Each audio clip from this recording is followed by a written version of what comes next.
13절부터 15절까지 말씀을 우리 함께 보겠습니다. 우리 찾으셨으면 다 함께 읽겠습니다.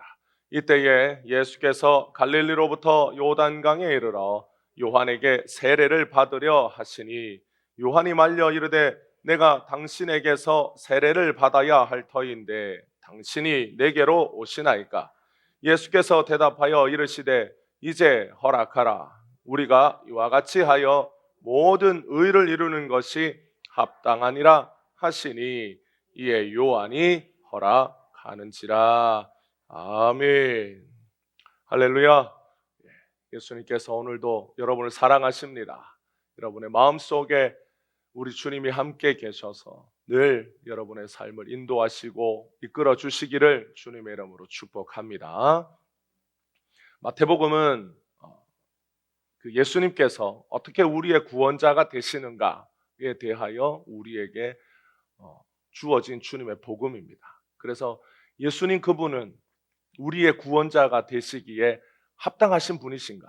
그리고 예수님은 우리의 구원을 어떻게 이루시는가에 대하여 마태복음이 처음부터 이렇게 진술하는 거예요. 그래서 예수님의 족보로부터 그리고 마태복음 3장에 이르면 예수님이 이제 어떻게 우리의 구원을 이루어 가시는가에 대하여 예수님이 첫 공생애를 어떻게 시작하는지를 보여줍니다. 그래서 우리가 앞으로 말씀을 나눌 때 예수 성취 책의 그 순서에 따라서 우리가 같이 말씀을 나눕니다.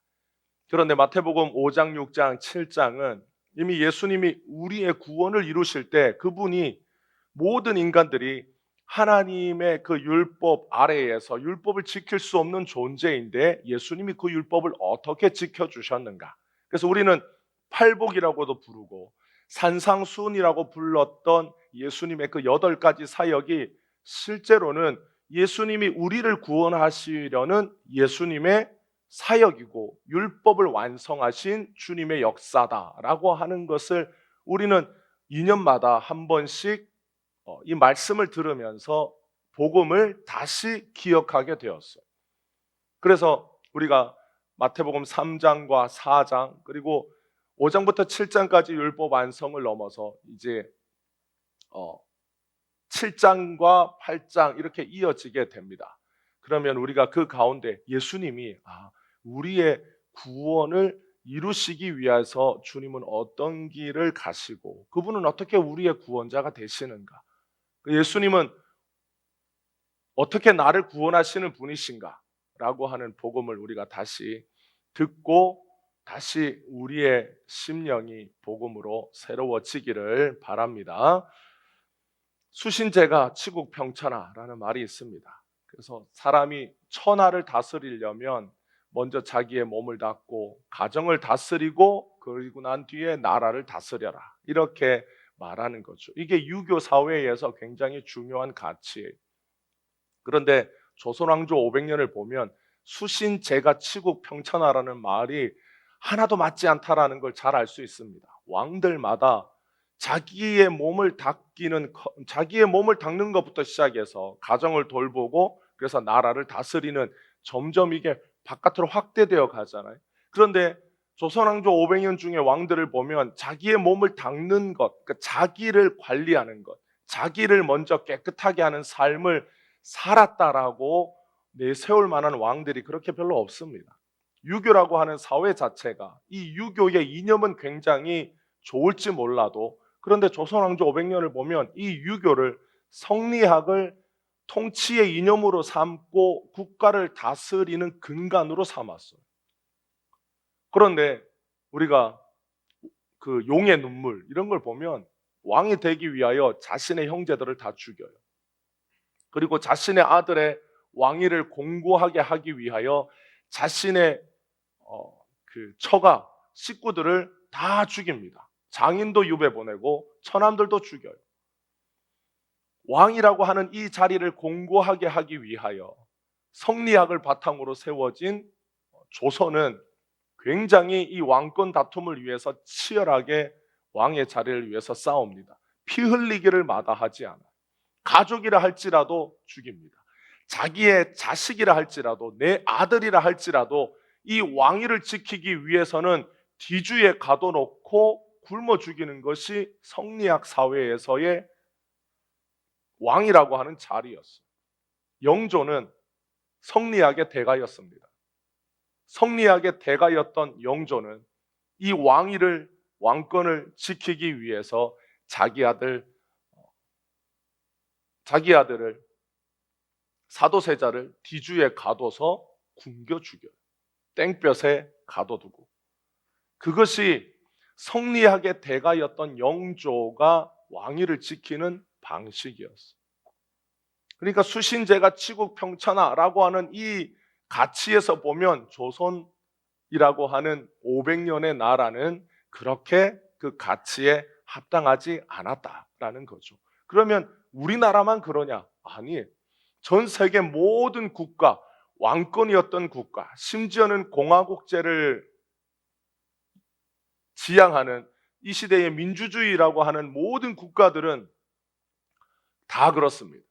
그래서 우리가 공직자를 선출하고 또 국가의 국무위원들이 이렇게 나가서 자격을 얻기 위해서 우린 다 청문회를 하잖아요. 그 청문회를 할 때 야당이든 여당이든 그 사람의 인생을 어떻게 살아왔는지를 탈탈 털어냅니다. 그래서 과거에 노무현 정부 때 시작되었던 이 국무위원 자격, 누구든지 자격에 합당한지 청문회 하자. 그래서 야당이 요구해서 청문회 했어요. 그 뒤로부터 어떤 사람이 올라오든 그 청문회가 시끄럽지 않았던 적이 없었습니다. 항상 논란이 있었어요. 정권이 바뀌면 바뀌는 대로 하자고 했던 사람도 골치고 하지 말자고 했던 사람도 하지 말걸 이렇게 생각하는 거예요. 여러분 어떤 인생을 털어서 먼지 안 나는 인생이 어디 있겠어요? 어떤 사람이 나는 깨끗하다 라고 말하고 세상에 자기를 드러낼 만한 사람이 어디 있겠습니까? 누구나 다 인생을 그렇게 사는 거예요. 예수님께서 본격적인 공생애를 시작하기 전에 갈릴리를 떠나서 아주 먼 유다 남쪽 요단강 끝자락에 이릅니다. 그래서 그 요단강에 오셔서 무엇을 하셨냐면 그 요단강에서는 세례 요한이라고 하는 사람이 사람들에게 세례를 베풀고 있었어요. 이 세례라고 하는 이 행위는 그 당시에 흔하게 있었던 어떤 의식과 같은 겁니다. 자기의 몸을 씻는 것. 그러니까 우리는 세례 이러면 이제 장로교는 물을 머리에 이렇게 뿌리는 거예요. 그걸 세례라고 그래요. 그런데 침례라고도 부르는 것, 물 속에 들어가는 것. 그래서 요단강에서 사람들이 요단강에 들어가서 요단강 물로 세례를 받았어요. 그 물에 빠졌어요. 그리고 구약에 보면 우슬초와 같은 곳에 물을 묻혀 뿌립니다. 물이라고 하는 것은 사람을 깨끗하게 하는 어떤 의식에 사용되는 그 도구와 같은 거였어요. 그래서 세례는 우리가 목욕을 하잖아요. 어떤 중요한 일을 하기 전에 목욕 재개 이런 말을 합니다. 그래서 주일에 예배 드리기 위해서 항상 토요일 날 목욕하는 그런 과거의 신앙의 선배들도 있었고, 우리가 어떤 중요한 일을 하기 전에 먼저 깨끗하게 씻음으로 말미암아 우리의 마음을 준비하는 것이 우리 모든 사람들의 정서예요. 이런 정서들이 종교 안에 들어와 있기도 합니다. 그래서 모든 종교에는 물로 무엇을 깨끗하게 한다라는 그런 의식이 있었어요. 그래서 유대교 안에서도 이런 의식이 있었습니다. 그런데 요한은 이 요단강에서 세례를 사람들에게 베풀었는데 이 세례가 어떤 세례냐면 죄사함의 세례였어요. 유대교 안에서는 죄를 씻기 위해서는 어떻게 합니까? 제사를 드려요. 예루살렘 성전에 가서 어떤 동물을 희생하여 제사를 드리는데 요단강에서 요한이라고 하는 사람이 세례를 베풀면서 이 세례가 죄사함의 세례라고 사람들에게 소문이 나면서 사람들은 예루살렘에 가서 제사를 드리지 않고 요한에게 와서 죄사함의 세례를 받는 경우가 많이 있었습니다. 그러니까 예루살렘에 있는 사람들은 예루살렘에서 제사장으로 일하거나 이 예루살렘 성전에서 종교 지도자로 일하고 있는 사람들에게는 이 세례 요한의 이 세례가 논란이 되었어요. 아니 왜 사람들이 와서 성전에 와서 제사를 드려야지 왜 요한에게 가서 세례를 받냐? 그렇게 해도 되냐라는 것이 논란이었던 거죠. 그런데 예수님께서 공생애를 시작하실 때 제일 먼저 이 요한에게 가서 세례를 받습니다. 그 당시에 요한에게 세례받으러 오는 사람들은 다 자기 자신의 모든 죄를 용서받기 위한 죄사함의 세례를 받기 위한 사람들이었어요. 그래서 마태복음 3장 6절에 보면 자기들의 죄를 자복하고 요단강에서 그에게 세례를 받아요. 그러니까 사람들이 요한에게 와서 자기의 죄를 고백하고 세례를 받음으로 죄사함을 받는 거죠. 그런데 예수님께서 요한에게 세례받기 위하여 줄을 서고 있는 사람들 사이에 줄을 서서 요한에게 세례받기를 원하셨어요. 왜 예수님은 공생애를 시작하시기 전에 이 요한의 세례를 받기 위하여, 말하자면 죄사함의 세례를 받기 위해서 줄을 서서 세례를 받으셨을까? 어떤 사람들은 그렇게 얘기했어요. 예수님이 겸손하시기 때문에. 요한은 예수님보다 6살 많아요. 6개월이 더 먼저 태어났어요. 그래서 예수님은 겸손하신 분이시기 때문에 그 요단강, 요한이 세례 베풀던 그 자리가 이스라엘 땅에서 가장 낮은 지역에 속한다라고 이렇게 생각됩니다. 거기가 사회가 시작되는 지점이기 때문에 낮아요, 지대가. 그래서 예수님은 유대 지역, 유대 땅에서 가장 낮은 자리에서 가장 낮은 모습으로 세례를 받으셨다라고. 그래서 예수님은 겸손하신 분이시기 때문에 세례 받으셨다. 그래서 우리도 예수님의 겸손함을 본받아 겸손하게 살아야 된다.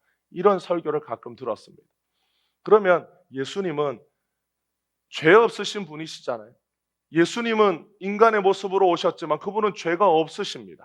예수님이 죄가 있다라고 한다면 예수님은 우리의 구원자가 될 수가 없습니다. 예수님은 죄 없으신 하나님으로 이 땅에 오셨어요.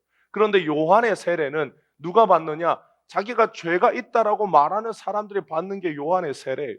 그러면 예수님은 자기가 죄가 없는데 겸손함을 보여주시기 위하여 요한에게 와서 세례를 받았다라고 한다면 예수님은 자기가 무슨 일을 하기 위하여 이 땅에 오셨는지를 모르는 분입니다.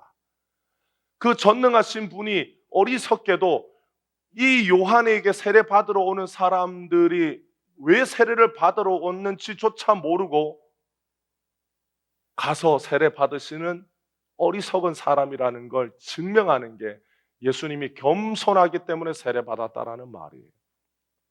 예수님은 얼마든지 겸손함을 보여주시기 위하여 다른 많은 모습을 보여주실 수 있어요. 그런데 이 죄사함의 세례받는 자리에 와서 예수님이 세례를 받으셨다라는 것은 종교 지도자들이 보기에 바리새인과 사두개인들, 이 예루살렘 성전에서 사역하는 사람들이 요한의 세례를 구경하러 왔을 때 다 저기 있는 사람들이 다 제사 지내러 와야 되는 사람들이고 자기의 죄를 고백하면서 세례를 받는데 예수가 거기에서 세례를 받았다라는 사실은 그들에게 있어서는 무엇을 말하는 것이냐면 예수도 죄인이라는 걸 의미하는 거예요.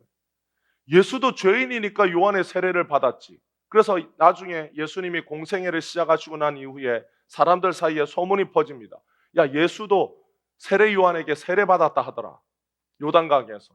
그러면 자기가 자기 입으로 죄인이라고 고백한 거 아니야? 자기도 죄인이면서 누구를 구원한다고, 자기를 믿으면 구원을 받는다고 그런 무지막지한 말을 하냐라고 여겨지는 거예요. 그럼 예수님은 이런 모든 것을 아시면서도 와서 요한에게 말합니다. 요한에게 합력하여 선을 이루는 것이 마땅하다. 그래서 우리 개역 개정에는 뭐라고 되어 있어요? 이와 같이 하여 모든 의를 이루는 것이 합당하다. 예수님은 이 사역이 어떤 의를 이루기 위한 것이라고 분명히 가르쳐 줍니다. 예수님은 어떤 의를 이루시기 위해서 요단강에 와서 세례 요한에게 세례 받으셨을까? 하나님은 인간이 죄를 지으면 반드시 죽어야 한다라고 죄와 죽음의 관계를 정확하게 가르쳐 주셨어요. 그래서 창세기부터 쭉 읽어보면 하나님은 죄 있는 인간을 심판하실 수밖에 없습니다. 왜 그럴까요? 하나님은 의로우시기 때문에. 하나님의 의는 인간의 의와 같지 않아서, 인간은 그래요. 인간은 어차피 서로가 인간은 연약하다는 걸 압니다. 그래서 용납할 수 있는 범위라는 게 있어요. 야, 나도 우리도 자녀를 키우다 보면 자녀들이 어릴 때 이런 선악의 개념이 잘 없을 때, 뭐가 잘못되고 뭐가 옳은 것인지라는 개념이 잘 없을 때 어릴 때 물건을 훔칩니다. 그런데 어른이 되면 이 선악의 개념, 뭐가 옳고 그르다는 게 어느 정도 형성이 되어 있기 때문에 어린 자녀들이 어디에 가서 과자 훔치고 뭐 노트 훔치고 뭐 장난감 같은 걸 훔쳐요. 왜냐하면 어린아이들은 이게 나쁜 짓이다라는 개념이 서 있지 않기 때문에. 그래서 그런 일을 통해서 부모가 가르쳐 줍니다. 그건 나쁜 거야. 그거는 옳지 않은 거야. 그렇게 행동하면 안 돼라고 하는 걸 가르쳐 줘서 어릴 때 그걸 배워요. 그러니까 우리가 어른이 되고 나서 돌아보면 어린아이들이 그걸 부모가 보고 자식이 그걸 훔쳤을 때 그걸 두들겨 패서 가르치면 효과는 클지 몰라도 어린아이들이 왜 그걸 훔쳤는지, 그것이 잘못인 줄 알고 훔쳤는지 모르고 훔쳤는지를 모르고 자식을 때리기부터 시작하면 아이들이 어릴 때 뭐가 그르고 나쁜지에 대하여 잘 개념이 서지 않습니다. 아이들이 그건 잘못했죠. 그러나 어른이 되고 난 우리도 돌아보면 그렇게 잘하지 않은 어른들이 어디 있어요. 부모님에게 교과서 산다고, 참고서 산다고 부모님의 돈을 받아서 과자 사 먹고 친구들하고 놀았던 그런 경험이 없는 어른이 어디 있겠습니까? 부모에게 용돈 받아서, 부모에게 뭘 받아서 그 부모의 돈을 자기 마음대로 쓰지 않았던 어른이 어디 있어요? 다 어른들은 그런 과정들을 다 거쳤어요. 그래서 인간들은 그런 자신이 지나왔던 그런 경험이 있기 때문에 무엇인가 잘못해도 그 잘못에 대해서 절대적인 우위에 서서 그건 완전히 틀린 거야. 나는 절대 그렇지 않기 때문에 너는 그것에 대해서 잘못했어. 이렇게 말할 수 있는 인간은 없어요. 어떤 인간도 흠이 있기 때문에 나는 완전히 깨끗하니까 너를 정죄할 수 있는 자격이 있어라고 말할 수 있는 인간은 없습니다. 그런데 하나님은 완전히 의로우시기 때문에 하나의 잘못을 저지른 인간, 죄를 지은 인간에 대하여, 그 죄에 대하여 하나님의 의가 그 인간의 죄를 용납하지 못합니다. 그것이 완전히 의로우신 하나님의 의예요. 그러니까 우리 인간의 모습에서 하나님의 의는 두려운 의입니다. 어떤 인간도 하나님의 그 공의 앞에 설 수 있는 인간이 없기 때문에 하나님의 그 의가 두렵고 무서운 거예요. 그래서 하나님의 의를 말할 때 사람들은 하나님 너무 하시잖아요 라고 밖에 할 수 없는 거예요. 하나님은 뭐가 그렇게 의로우신데 인간을 죄인이라고 심판하십니까? 라고 밖에 말할 수 없는 것이 인간의 형편이에요. 그래서 자녀들이 어릴 때 부모에게 반항하면 뭐라고 반항하냐? 부모님에게 그런 거예요. 아빠는 뭘 그렇게 잘했어요? 아빠도 보면 엄마한테 맨날 그러잖아요. 근데 왜 나한테 그래요? 그러니까 자식들의 입장에서 보면 부모나 나나 겪어보면 별로 다를 게 없기 때문에 자녀의 입장에서 부모를 공격할 때 아버지나 나나 엄마나 나나 살아보니 똑같더라. 엄마도 화내고 신경질 내고 아빠도 욕하고 불평하고 나랑 뭐가 다른데요? 그게 인간 세상이에요. 그게 가족이라고 하는 세상에서 일어나는 일이고 더 넓게는 우리 사회 국가에서 일어나는 일입니다. 그런데 하나님은 그렇지 않아요. 하나님은 공의로우시고 의로우신 분이시기 때문에 그분의 속성이, 그 의가, 그 공의가 인간의 어떤 죄 하나도 용납하지 못하시기 때문에 죄인을 심판하실 수밖에 없는 거예요. 죄가 있는 인간을 하나님의 그 의로우심과 공의로우심과 거룩하심이 공격하게 되는 거예요. 그를 거부하게 되고 그를 가까이 하지 않게 하는 것이 하나님이 가지신 완전한 의입니다. 그래서 인간의 죄를 용납하지 못하시는 하나님의 의로우심이 하나님의 속성, 그건 하나님이 가지고 계시는, 하나님만이 가지고 계시는 속성. 그런데 하나님에게는 또 어떤 속성이 있느냐? 사랑의 속성이 있습니다. 하나님의 사랑은 완전한 사랑, 하나님의 사랑은 무한하신 사랑.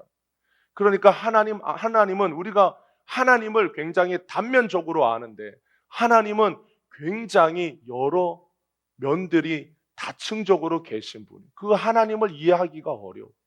그 하나님을 우리가 생각하면 도무지 그 하나님이 어떤 분이신지 우리가 가늠할 수 없으신 분이 하나님입니다. 그 하나님에게는 공의도 있지만 죄인을 사랑하시는 사랑도 하나님의 속성에 있습니다. 그래서 하나님이 이스라엘 백성들을 사랑하실 때 하나님이 여러 표현을 해요. 내 마음이 찢어질 것 같이, 하나님이 암탉이 병아리를 품는 것 같이 내가 너희를 그렇게 품고, 내가 너희를 등에 업어 독수리처럼 너희를 등에 업어 여기까지 데리고 왔다. 하나님이 이스라엘 백성들을 사랑하시는 표현을 볼 때 보면 아버지가 그 자녀를 사랑하는 것 같이 내가 너희를 사랑했다. 어미가 그 자녀에게 젖을 먹이는 것처럼 내가 너희를 그렇게 품에 품어서 너희를 인도했다. 그러니까 하나님이 우리를 사랑하시는 그 사랑은 또 무한하시고 크신 사랑입니다. 그러니까 하나님 안에서 하나님의 공의와 하나님의 사랑이 죄인인 인간을 구원하실 때에 개념적으로 보면 충돌합니다. 하나님의 공의는 죄인을 심판해야 하고 하나님의 사랑은 그 죄인을 용서하고 품어주기를 원하시는 거예요. 그래서 이 두 가지를 다 이루시고 충족하시기 위하여 하나님이, 성삼위 하나님이 어떻게 우리를 구원하기로 하셨느냐? 죄가 없으신 하나님이 친히 이 땅에 오셔서 우리의 죄를 짊어지시고 대신 죽으시는 길을 가시기로 한 것. 그러니까 죄가 요구하는 대가가 뭐냐? 죄의 결과는 죽음입니다. 그래서 죄는 반드시 죽음과 연결되어 있어요. 인간에게 언제부터 병이 찾아왔습니까? 타락하고 난 뒤부터 찾아왔어요. 인간에게 언제부터 죽음이 찾아왔어요? 인간이 죄를 짓고 난 뒤부터 인간에게는 질병과 죽음이 찾아왔습니다. 그러니까 우리가 병에 걸리고 우리가 죽는 운명이 된 것은 우리가 다 죄인으로서 이 땅에 태어났기 때문입니다. 그런데 예수님이 이 땅에 오셔서 우리의 죄를 대신 짊어지고 죽으시기로 하셨어요. 우리의 죄를 짊어지면 죽어야 합니다. 그게 죄가 요구하는 대가예요. 죄는 어떤 사람에게든지 그 죄의 대가를 요구하는데 죄의 대가가 죽음입니다.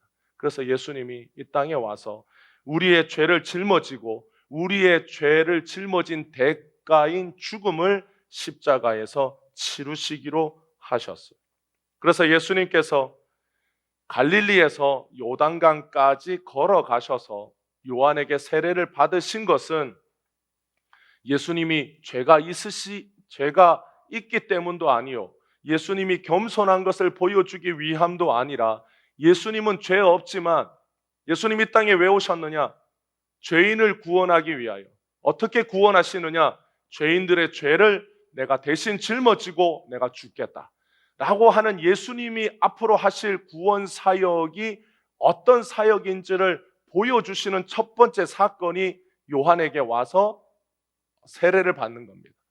사람들은 와서 자기의 죄를 용서받기 위하여 세례받지만 예수님은 이 요단강에 와서 요한에게 세례받을 때 내가 이제 인간의 모든 죄를 내가 감당한다, 인간의 죄를 내가 대신 뒤집어 쓴다, 내가 인간의 죄를 내가 대신 짊어진다 라고 하시는 그 공생애의 첫 번째 선언이 바로 요한에게 와서 세례받는 겁니다. 그래서 예수님이 이 땅에서 세례를 받으시고 이제 공생애를 시작하시는 거예요. 구속 사역을 시작하시는 겁니다. 그래서 이것이 예수님의 선언이에요. 내가 죄인을 구원하기 위하여, 죄인들의 죄를 짊어지기 위하여 내가 이 땅에 와서 이제 내가 희생 사역을, 구속 사역을 시작한다라고 하는 하늘과 땅의 천사와 모든 인간들 앞에 그 사역의 시작을 알리시는 사건이 바로 예수님의 세례입니다. 그러니까 예수님의 세례는 그 어떤 다른 의미가 아니에요. 예수님이 겸손함을 보여주기 위해서도 아니고 죄가 있으시기 때문도 아니에요. 예수님이 그렇게 세례를 받아서 이제 구속사역 내가 시작한다라고 선언하신 거예요. 그래서 요한에게 이렇게 해서 이제 이와 같이 하여 모든 의를 이루는 것이 합당하다라고 하시는 예수님의 이 말씀은, 그 예수님이 말씀하시는 의는 이제 하나님의 의로, 의로우신 예수님이, 죄 없으신 예수님이 와서 인간의 죄는 예수님이 짊어지시고 인간에게는 예수님의 의를 주심으로써 인간을 구원하시려는 하나님의 구원의 역사, 그 하나님의 의로우신 구원의 역사를 이루는 것. 그래서 그 모든 하나님의 의를, 하나님이 죄인 구원하기를 원하시는 그 의를 이루는 것이 합당하다. 이렇게 하면 하나님의 그 의를, 죄인 구원하기 원하시는 하나님의 의를 이루는 것이다 라고 예수님이 말씀하시는 거예요. 그래서 예수님이 이렇게 하여 우리가 합력하여 선을 이루는 것이, 요한은 세례 베풀고 예수님은 세례 받는 것이 좋은 일이구나. 어떻게 좋은 일이냐는 거예요. 우리를 구원하시는 하나님의 의를 이루시는 일이라는 겁니다. 그래서 예수님은 내가 그 의를 이루는, 죄인 구원하시고 예수님은 죽는 그 하나님의 의를 이루시는 일을 예수님이 이제 다 이루시겠다라고 선언하고 약속하신 바로 예수님의 첫 번째 사건이 바로 오늘 요단강에서 이루어진 일입니다.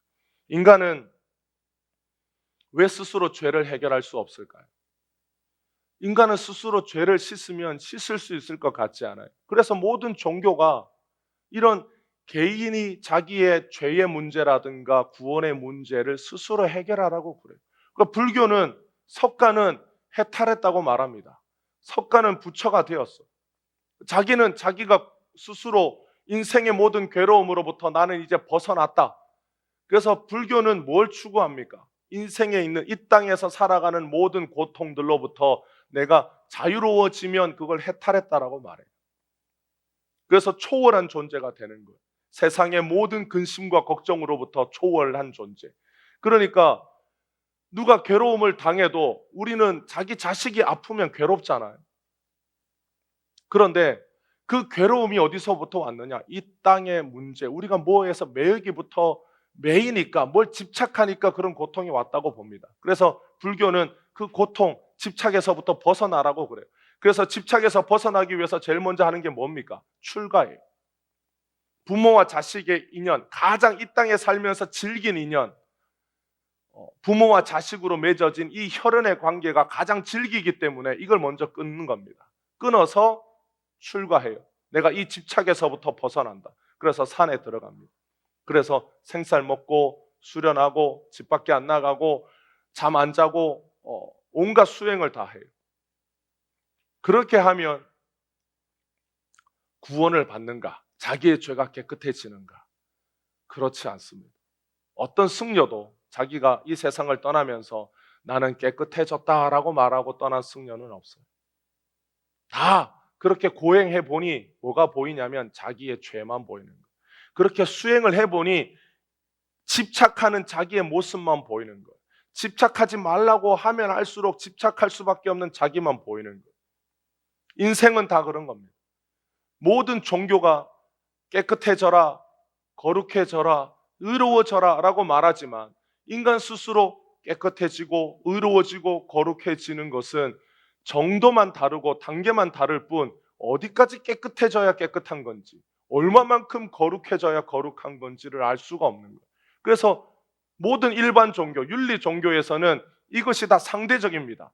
내가 당신보다 깨끗하다, 이 정도 말할 수 있는 것이 일반 종교, 윤리 종교예요. 나는 그렇게 하지 않았으니 그것에 대해서 의롭다.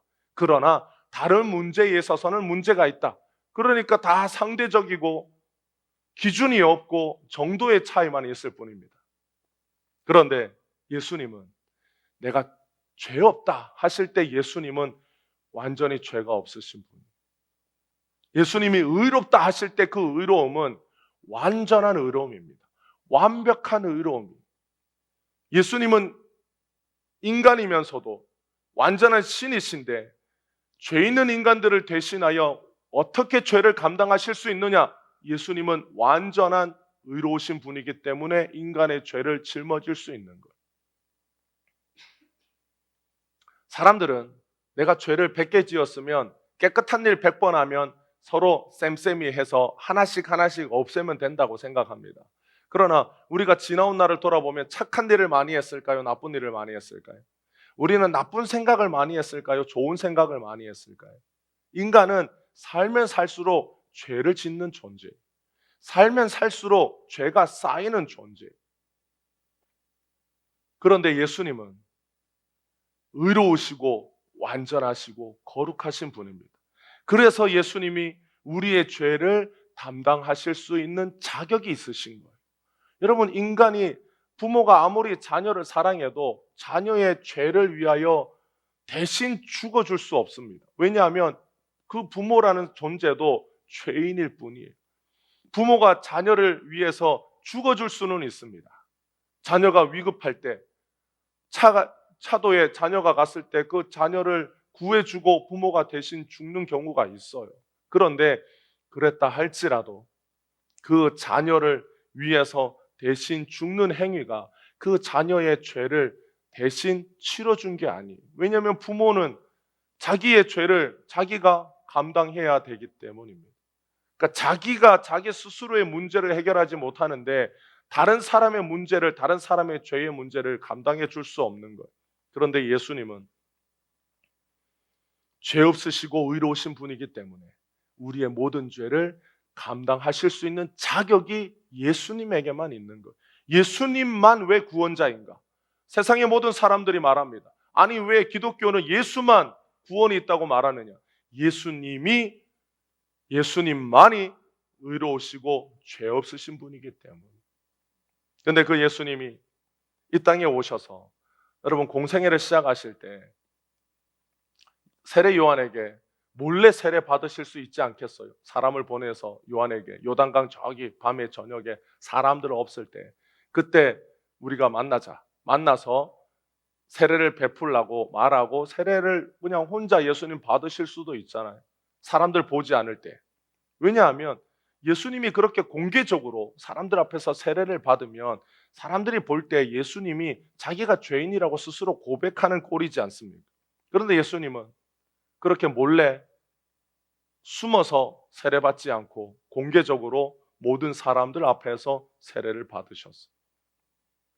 예수님이 공개적으로 그렇게 하신 것은 하늘과 땅과 천사들과 모든 사람들 앞에서 예수님이 죄인을 구원하시는 구원자로서 내가 이제 공생애를 시작한다, 구속사역을 시작한다라는 걸 보여주시기 위함인데 이것은 죄인을 향한 예수님의 공개적인 사랑의 표시였어요. 예수님이 이렇게 공개적으로 자기를 드러내셨기 때문에 예수님은 이때부터 사람들의 주목을 받고 사람들에게 공격의 대상이 되기 시작합니다. 예수님이 암암리에 아무도 모르게 이 일을 하셨다면 아무도 몰랐을 거예요. 그런데 예수님이 공개적으로 나는 죄인을 사랑한다 라고 하는 선언을 이 요단강에서 하셨어요. 나는 죄인을 부르기 위해서 온 구원자라고 하는 이 자기의 정체성을 세상에 공개적으로 드러내셨기 때문에 예수님은 공개적으로 비난받고 공개적으로 사람들에게 모욕당하기 시작합니다. 그러니까 예수님이 우리를 사랑하시는 이 사랑을 비밀리에 하지 않았어요. 세상에 나타내셨어요. 예수님이 온 세상을 향하여 나는 추하고 더럽고 죄인이지만 나는 그 죄인들을 사랑한다. 여러분, 죄인을 사랑한다라고 공개적으로 말하는 사람은 결국 그 죄인과 같이 매도당합니다. 전과자를 옹호해주면 전과자 취급받아요. 살인자를 옹호하면 온 세상 사람들이 그 사람을 욕합니다. 피해자는 어떻게 하고 그 살인자가 끔찍하게 죽인 피해자가 두 눈 시퍼렇게 뜨고 살아있는데 그 피해자를 내버려 두고 그 살인자를 옹호하는 당신은 똑같은 사람이라고 살인자처럼 똑같이 모욕하고 욕하고 저주해요. 여러분, 어떤 사람도 죄인을 옹호하고 편들어 주지 않아요. 변호사도 무작정 편들어 주면 그 변호사가 욕먹는 거예요. 변호사가 하는 일은 뭡니까? 죄를 인정합니다. 그러니까 선처해 주십시오. 과거가 불행했습니다. 어릴 때 힘들게 자랐습니다. 어릴 때 박해받았습니다. 어릴 때 많은 어려움 속에서 자랐습니다. 그러니까 재판장님, 이런 걸 생각해서 그냥 좀 봐주십시오라고 말하는 거지. 이 사람이 잘못 없습니다. 이 사람을 제가 보호하겠습니다. 이렇게 말하는 변호사는 없어요. 그런데 예수님이 와서 나는 죄인을 부르기 위해서 왔다. 나는 죄인을 사랑한다. 예수님이 이렇게 우리를 향하여 공개적으로 사랑을 선언하셨기 때문에 예수님은 결국 십자가에서 죽으셔야 했던 거예요. 누구 때문에 죽으셨어요? 의롭다고 말하는 사람들. 나는 죄인이 아닌데 죄인을 부르러 왔다라고 하는 예수가 죄인인 나에게 와서 천국의 복을 주지 않고 죄인들에게 가서 천국이 있다라고 말하는 저 예수가 참을 수 없었던 의로운 자들, 하나님 앞에서 자기는 깨끗하다라고 말했던 자들이 결국 예수님을 십자가에 못 박아 죽입니다. 예수님의 사랑이 공개적이었기 때문에 예수님은 우리를 사랑하시기 위해서 온 세상에 선언하셨어요. 더럽다고, 추하다고, 죄가 있다고 나는 너를 모른 척하지 않고 너를 사랑한다. 너를 위하여 죽기 위해서 내가 이 땅에 왔다. 그 선언을 온 세상 앞에 하나님과 사람 앞에 하셨기 때문에 예수님은 결국 십자가에서 죽으신 것. 예수님이 온 세상에 보여주신 이 예수님의 사역은 결국 예수님이 어떤 일을 하실 것인지를 보여주기 위한 사역. 그래서 예수님의 이 첫 번째 세례는 죄를 예수님이 내가 다 짊어진다. 죄인들의 죄를 내가 대신 짊어지겠다라는 선언이지만 이 세례의 끝은 예수님의 죽으심이 있었습니다. 그러니까 예수님은 누가복음 12장 50절에 보면 나는 받을 세례가 있으니 그것이 이루어지기까지 나의 답답함이 어떠하겠느냐. 예수님은 세례를 받으셨어요. 그런데 예수님이 누가복음 12장 50절에 예수님이 자기가 받을 세례가 또 있다라고 말해요. 내가 받을 세례가 있는데 이 세례가 이루어질 때까지 내가 나의 답답함, 내 마음의 답답함이 어떻겠냐라고 예수님이 제자들에게 말씀합니다. 예수님이 받으실 세례는 예수님이 요단강에서 세례 요한에게 세례를 받으셨기 때문에 그 결과로 이루어지는 세례가 예수님이 받을 세례예요. 그 세례는 예수님의 죽음입니다. 예수님이 왜 죽어야 하느냐? 예수님이 죄인들의 죄를 짊어지셨기 때문에, 그 죄를 짊어졌기 때문에 예수님은 죽어야 하는데 그 죽음을 예수님은 세례라고 말씀하셨어요. 내가 받을 세례가 있다. 근데 내가 죽어야 하는데, 내가 죄인들의 죄를 짊어지겠다고 요단강에서 세례받은 이후로 내가 인간의 모든 죄를 짊어지는데 내가 그 죄를 짊어짐으로 내가 죽어야 한다. 내가 죽어야 하는 그 일을 이룰 때까지 예수님의 마음에는 뭐가 있었느냐? 죄인들의 죄를 짊어지고 그 죄로 말미암아 죽으실 때까지 그 모든 구원을 이루시는 과정 속에 예수님은 힘들고 벅차셨던 거예요. 의롭고 정의롭고 깨끗하고 거룩하고 정결하시기가 한이 없으신 주님이 인간의 죄를 짊어지고 결국 십자가에서 예수님은 하나님에게 버림당해요. 여러분, 30세 청년이 양손에 못이 박히고 발에 못이 박혀서 나무에 매달렸어요. 그럴 때 예수님은 신음소리 한번 내지 않습니다.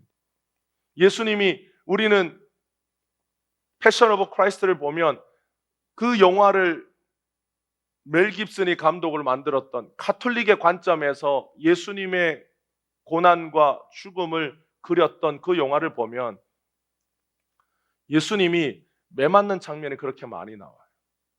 그 예수님이 매를 맞을 때 그 로마 군인의 그 뜰에서, 그게 예루살렘 성전 옆에 있는데 그 로마 군인의 뜰에서 예수님이 옷이 다 벗겨져서 매를 맞습니다. 몽둥이로 매를 맞고 그 끝에 납덩이나 쇠가 달려있는 채찍으로 예수님의 등을 맞아요. 그러면 예수님의 등이 그 쇠갈퀴 때문에 찢겨나가요. 그래서 깊은 상처가 패요. 피가 흐르고 예수님의 얼굴에 가시면류관 쓰고 매를 맞아서 예수님의 눈이 퉁퉁 부어요. 그리고 예수님의 온 몸에서 피가 흐릅니다. 그래서 로마 병정의 뜰에 보면 예수님이 묶여서 매를 맞을 때 그 주변에 피가 흥건해요. 우리는 그 장면, 그 영화를 보면서 예수님이 얼마나 아팠을까? 예수님이 얼마나 고통스러웠을까? 예수님이 저렇게 맞을 때 신음소리, 예수님이 신음소리를 내는 걸 보면서 사람들이 눈물을 흘렸어요. 그것이 가톨릭의 관점에서 보면 예수님의 고난과 그의 죽으심을 보는 신학이에요. 그런데 여러분, 예수님의 진짜 고통은 뭐였냐면 육체적인 고통이 아니었어요. 그래서 가톨릭은 뭐에 집중하냐면 예수님의 육체적인 고통에 집중해요. 예수님이 받으신 고난, 육체적인 고통, 그의 살이 찢어지고 그의 눈이 붓고 그가 매 맞을 때의 아픔, 이런 것에 집중합니다. 그래서 로마 가톨릭의 사제들은 무엇에 집중하냐면 육체적인 고통에 집중해요. 그래서 과거 중세 수도사들은 자기가 깨끗해지고 거룩해지기 위해서 어떻게 했느냐, 자기 안에 나쁜 생각이 들면 가시덤불로 뛰어들었어요. 가시덤불에 뛰어들어서 육체적인 고통으로 자기 안에 있는 죄를 없애려고 노력했습니다. 그래서 그들도 예수님처럼 밤에 자기를 정결하게 하기 위하여 채찍을 들고 자기 몸을 때려요. 자기의 몸을 때려서 육체적인 고통을 가해서 마음의 나쁜 생각을 몰아내려고 하는 것이 가톨릭의 영성이에요. 그래서 그것이 영화로 보여진 게 패션 오브 크라이스트. 그러면 우리가 육체적인 고통을 가하면 우리 안에 있는 죄성이 사라집니까? 그럼 예수님은 왜 죽으신 거예요? 우리가 누구를 두들겨 패서 우리 안에 있는 나쁜 생각이 사라지고 우리 안에 있는 죄가 없어지면 여러분, 예수님은 십자가에서 왜 달려 죽으신 거예요? 예수님의 진짜 고통은 뭐였냐면 육체적인 고통이 아니었어요. 여러분, 어릴 때는 부모에게 매를 맞으면 그게 아파요. 그런데 나이 들어서 건강한 육체를 가지고 부모에게 맞으면 과거에 어릴 때 맞았던 것보다 덜 아픕니다. 왜냐하면 근육도 생기고 몸도 커지고 이렇게 하니까. 예수님에게 있어서 진짜 고통과 진짜 아픔은 육체적인 고통이나 육체적인 아픔이 아니라 하나님에게 버림받는 것이 예수님에게 가장 큰 고통이었어요. 그래서 성경에 보면 이런 표현들이 많아요. 마치 양털 깎는 자 앞에서 순한 양처럼. 여러분, 양털을 깎는 사람이 양의 털을 깎을 때 양이 찍소리 하지 않습니다. 그런데 예수님을 나타낼 때 예수님이 어떤 모습을 나타내냐면 그는 마치 순한 양과 같아서, 그는 양털 깎는 자 앞에 있는 양처럼 아무 소리를 내지 않았다라고 말해요. 성경에 보면 예수님이 그렇게 매를 맞고, 우리 성경에 보면 예수님이 매를 맞았다라고 하는 부분에서 예수님이 비명을 질렀다라고 하는 내용이 없습니다. 예수님이 아파서 신음소리를 낼 수 있어요. 예수님이 매를 맞고 자신도 모르게 아 하고 소리를 칠 수 있습니다. 그런데 성경은 그걸 기록하지 않아요. 왜 기록하지 않느냐? 예수님의 진짜 고통은 그게 아니라는 걸 보여주기 위해서. 예수님이 잡히시고 매 맞고 고난받고 십자가에 달려 죽으실 때까지 예수님이 크게 비명 질렀던 단 한순간은 성경이 의도적으로 그렇게 기록했어요. 예수님이 매 맞을 때도 아니고 가시면류관을 쓸 때도 아니고 채찍으로 자기의 살이 찢겨나갈 때도 아니고 그 손에 못이 박힐 때도 아니고 예수님이 유일하게 단 한 번 비명을 질렀을 때는 하나님이 예수님을 버렸을 때.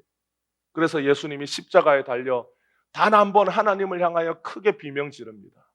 엘리 엘리 라마 사박다니, 나의 하나님 어찌하여 나를 버리셨나이까. 이게 예수님의 비명이었어요. 이게 예수님의 고통의 소리였어요. 예수님은 그전까지 늘 하나님을 향하여 나의 아버지, 나의 아버지라고 부르셨던 분인데, 예수님이 유일하게 나의 하나님이라고 불렀던 때는 우리를 대신하여 십자가에서 우리의 죄를 짊어지고 그 심판하시고 공의로우시고 의로우신 하나님 앞에 죄인으로 서서 우리를 대신하여 죄인으로 죽으실 때 예수님은 하나님을 아버지라고 부르지 못했습니다. 거룩하시고 공의로우신 죄인의 죄를 심판하셔야 하는 그 하나님 앞에 나의 하나님, 나의 하나님, 어찌하여 나를 버리셨냐고 비명 지르셨어요. 성경은 예수님의 육체적인 고통을 주목하지 않아요. 예수님의 진짜 고통은 하나님에게 버림받는 고통. 하나님에게 왜 버림받았습니까? 예수님이 우리의 죄를 짊어지셨기 때문에. 그 예수님의 고통은, 예수님의 답답함은 이거였어요. 예수님이 하나님에게 버림받아야 하는 죄인으로서 십자가에 서는 그 고통이 예수님에게는 너무 답답하고, 그걸 생각하면 예수님은 잠이 오지 않고, 그걸 생각하면 예수님이 피가 마르는 것 같고, 그걸 생각하면 예수님이 너무 가슴이 답답하여 어떻게 할 줄 모르는 그 고통이 욥기에 욥의 입을 통하여 나오잖아요. 그런데 우리는 인생에 어떤 고통을 부르짖습니까? 우리는 인생에 돈이 없으면 고통으로 부르짖어요. 우리는 인생에 질병 속에 있을 때 괴로움에 몸부림치고, 우리는 인생에 뭐가 내 뜻대로 되지 않으면 비명을 지르고, 우리는 인생에 내가 원하는 대로 풀리지 않으면 소리칩니다. 그것이 하나님과 우리 사이가 어떻든 우리는 인생의 문제로 고통하고 소리치고 비명을 지르지만, 예수님은 우리의 죄를 짊어지시고 우리의 죄를 짊어지셨기 때문에 하나님에게 버림받는 그것이 예수님에게는 너무 큰 고통이었어요. 그래서 예수님이 그 모든 고통과 그 모든 하나님의 저주를 다 받으시고, 예수님은 십자가에서 죽으실 때 마지막에 내가 다 이루었다 하시고 죽으셨어요. 그분이 십자가에서 우리의 죄의 문제를 다 해결해 주셨습니다. 그래서 예수님이 마지막 죽음의 세례도 예수님이 십자가에서 다 받으시고 우리에게 의를 주시기 위하여 죄인을 향한 모든 사랑을 다 이루신 것이 바로 예수님이 십자가에서 보여주신 예수님의 마지막 세례, 그의 죽으심이었습니다. 과거에도 오래전에도 세례라고 하는 행위의식은 있었어요. 그런데 예수님이 오셔서 이 세례의 의미가 우리 기독교 안에서는 완전히 다른 의미로 정착합니다. 로마서 6장 3절 4절에 보면, 무릇 그리스도 예수와 함께 예수와 합하여 세례를 받은 우리는 그의 죽으심과 합하여 세례를 받은 줄 알지 못하느냐. 그러므로 우리가 그의 죽으심과 합하여 세례를 받음으로 그와 함께 장사되었나니, 이는 아버지의 영광으로 말미암아 그리스도를 죽은 자 가운데서 살리심 같이 우리도 또한 새 생명 가운데서 행하게 하려 합니다. 예수님의 죽으심, 예수님의 세례에는 의미가 있는데 어떤 의미냐? 우리도 예수님과 함께 죽었고 우리도 예수님이 살아나신 것처럼 함께 살아났다라는 의미가 이 세례 안에 있다라고, 세례의 의미가 완전히 달라진 거예요. 가끔 기독교 안에 있는 어떤 행위, 사람들이 이렇게 말해요. 고대 옛날의 이야기 보면 홍수설화, 홍수에 관한 것은 과거에 메소포타미아나 아니면 고대 근동에 여러 어디 보면 홍수에 관한 설화가 있더라. 기독교만 있는 거 아니다. 함무라비 법전에 보면 성경에 나와 있는 어떤 율법의 내용, 함무라비 법전에도 그대로 있더라. 그러니까 기독교는 기독교만의 어떤 것이 아니라 그 당시에 다 있던 건데 짜집게 해가지고 성경 만든 거다, 이렇게 주장하는 사람들이 간혹 있습니다.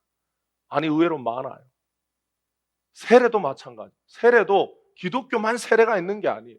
물로 깨끗하게 하는 건 모든 종교 안에 다 들어있어요. 그러나 하나님께서 우리를 구원하실 때 세상에 있는 어떤 것을 성경 속에 또는 기독교 속에 가지고 오셨을 때 그 의미는 완전히 다릅니다. 똑같지가 않아요. 모든 세상의 종교는 깨끗하기 위하여 세례받아요. 깨끗하기 위하여 물로 씻습니다. 그렇게 하면 씻겨진다라고 생각하고 물로 자기를 씻어요. 그러나 우리는 세례를 받는다라고 하는 것은 우리가 깨끗해지기 위해서 받는 게 아니에요.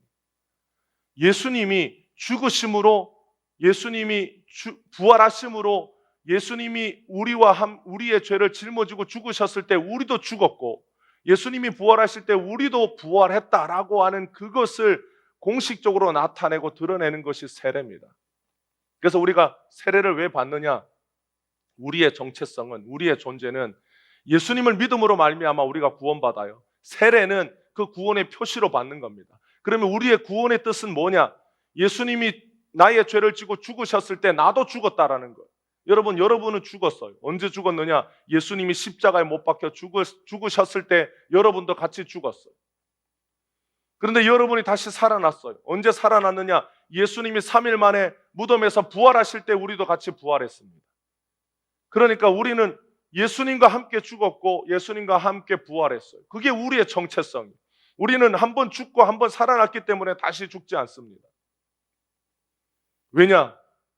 우리가 예수님을 믿음으로 구원을 받는데, 이 구원을 받은 존재로 우리가 세례를 받을 때 그 세례를 받는 의미는 내가 예수님과 함께 죽었습니다. 예수님이 내 죄를 지고 십자가에 죽을 때 나도 죽었습니다.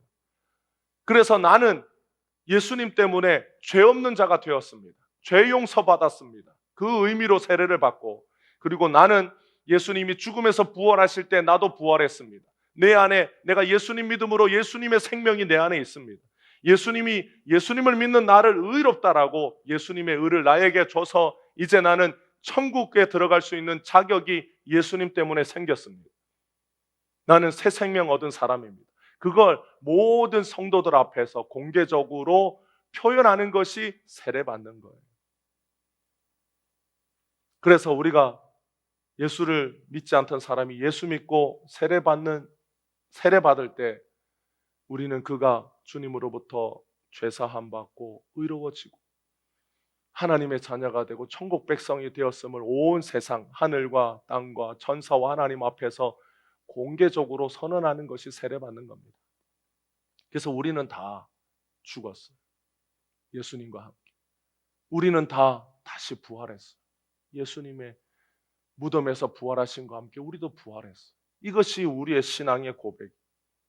사랑하는 성도 여러분, 우리가 이 땅에서 예수 믿고 살아가는 것은 예수님 때문에 이루어진 모든 구원의 역사입니다.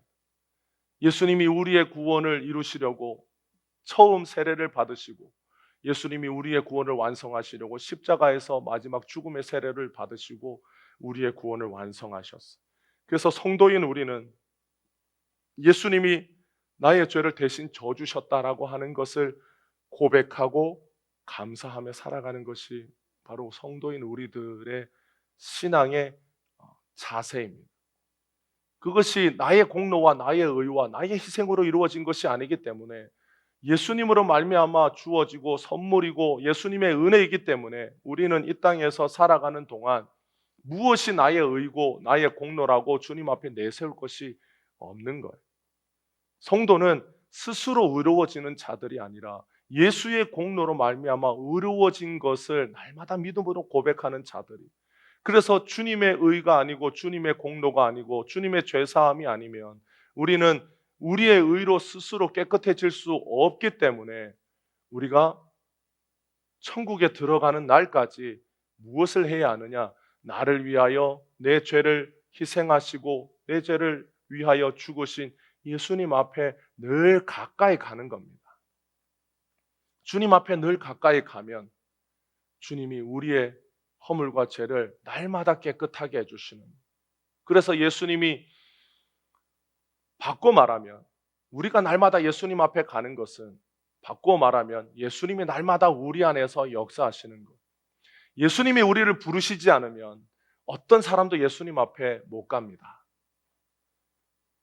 예수님의 은혜가 아니고서는 주님 앞에 올 수 있는 자가 없어요. 성도의 사랑이 무엇이겠습니까?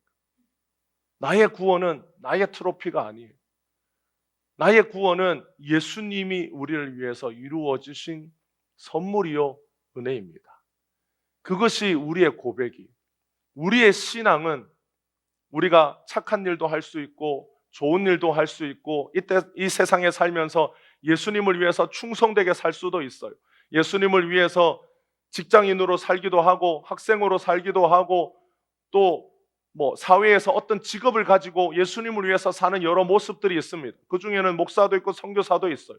다양한 모습들이 있지만 우리는 다 예수님을 위해서 사는 사람들이에요. 우리가 예수님을 위해서 사는 인생이라고 할 때 우리의 삶에는 주님을 위해서 헌신도 하고 충성도 하고 주님을 위해서 열심도 내고 어떤 일을 할 수 있는 우리의 삶의 열매가 맺힙니다. 그런데 이 열매는 무엇 때문에 맺히느냐? 예수님이 우리의 구원을 이루어 주신 그 뿌리 때문에 맺히는 거예요.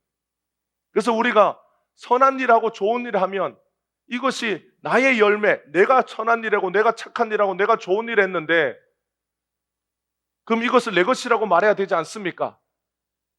라고 말하지 않는다는 거예요. 왜 그렇습니까?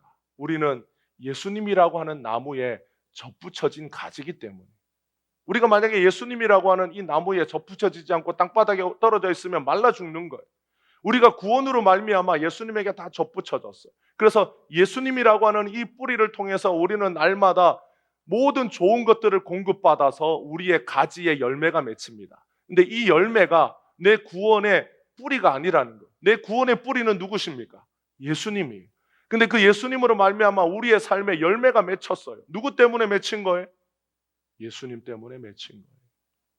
이게 우리의 바른 신앙의 고백이에요. 근데 사람들이 예수님을 잊어버리면 내가 좋은 열매, 많은 열매를 맺었다라고 생각하고 이걸 내가 맺었잖아요.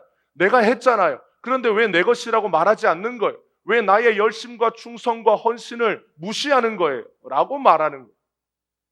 열심과 충성이 많았던 사람들이 예수님이 우리에게 열심 주고 예수님이 충성하게 하시고 예수님이 우리에게 헌신하게 하시고 좋은 열매 맺게 하셨습니다라고 말하면 기분이 나쁜 거예요. 왜냐? 내가 헌신하고 충성하고 노력하고 내가 남들은 쉴 때 나 혼자 열심히 노력했는데 나 혼자 주님 앞에 충성했는데 그걸 마치 무시하는 것처럼 그걸 모른 척하는 것처럼 그걸 인정해 주지 않는 것처럼 말할 때 기분이 나쁜 거예요. 여러분, 우리가 목사로 살면 구원받습니까? 선교사로 살면 구원받습니까? 장로로 수십 년을 살면 구원받습니까? 아니, 우리가 목사로 살든 선교사로 살든 그건 우리의 삶에 주님이 맺게 하시는 열매일 뿐이. 어떤 사람들은 이 구원의 열매로 말미암아 평생 직장인으로 삽니다. 직장인으로 살면 주님 나라에 부끄러운 거예요? 아니에요. 그가 어떤 마음으로 주님을 위해서 살았는지, 나를 구원하신 주님을 위하여 내가 평생 가정주부로, 나를 구원하신 주님의 그 구원을 감사함으로 나는 평생 막노동꾼으로, 나는 평생 청소부로, 나는 평생 그렇게 별 볼 일 없지만 사람들이 말할 때 별 볼 일 없는 직업이라고 하지만 나는 이것을 평생 주님 주신 구원의 기쁨으로 살고 감사하고 살면 하나님 나라의 그도 천국 백성으로 빛나는 겁니다. 그냥 우리의 삶의 모든 것은 주님이 우리의 삶의 뿌리요 구원의 뿌리가 되어 우리의 삶의 열매 맺게 해주신 거예요. 가장 좋은 것들은 다 누구 때문이라고요? 예수님 때문. 그가 우리를 위하여 세례 받으시고 그가 우리를 위하여 죽음의 세례를 통하여 구원을 완성하셨기 때문에 우리의 삶에 좋은 열매가 맺혀지게 된 겁니다. 사랑하는 성도 여러분, 주님은 이렇게 우리의 구원을 시작하셨어요. 주님은 이렇게 우리의 구원을 이루시기 위하여 그 첫 시작을 죄인들과 함께 줄을 서서 세례를 받으시고 내가 이제 죄인들의 죄를 짊어지고 구원의 길을 가겠다라고 주님께서 선언하신 겁니다. 오늘 그 열매가 바로 여러분입니다. 주님의 그 구원의 사역의 열매가 바로 이 자리에 앉아 있는 여러분 한 사람 한 사람입니다.